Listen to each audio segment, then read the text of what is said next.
Domingo 6 de julio de 1980. Cuba vivía el éxodo del Mariel, y miles de cubanos huían de su tierra natal por el repudio del totalitarismo comunista. Matanzas, hoy destino turístico, sufrió una de las masacres llevadas a cabo por el poder en la isla, y el Partido Comunista volvió a manchar sus manos de sangre cubana, con total impunidad. El barco 20 aniversario realizaba un recorrido con aproximadamente 100 personas. Zarparon del centro turístico Caní Marabajo y cuando se alejaban de los muelles fue secuestrado por el joven sargento del Ejército Central Sergio Águila Llanes, de 19 años, su hermano menor Silvio y sus amigos Roberto y Humberto. Los jóvenes sacaron sus armas y se hicieron con el control de la embarcación. Su único objetivo era salir de la opresión y llegar a tierras de libertad. En la operación resulta herido uno de los guardias del barco, que al ver el intento de secuestro sacó su arma para disparar a los jóvenes.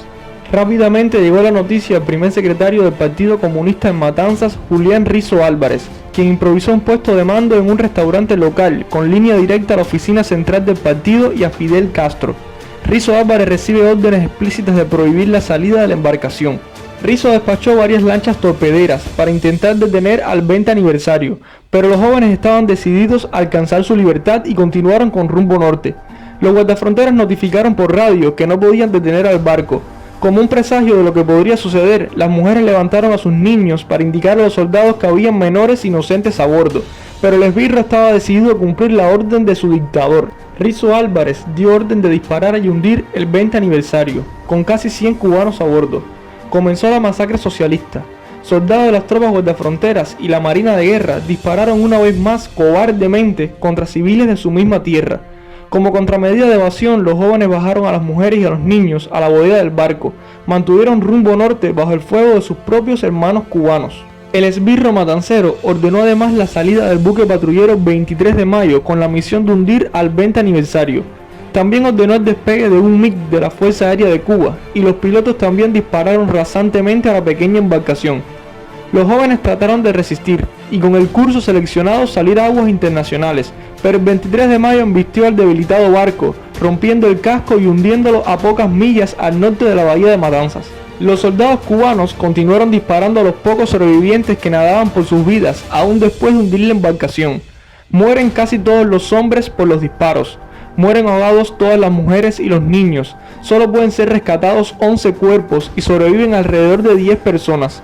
Minutos antes, Sergio le dijo a su amigo de 16 años, Roberto Calveiro: "Los comunistas no me cogerán vivo nunca". Se dio un tiro en la sien y se mató. Roberto Calveiro fue sentenciado a 12 años de prisión.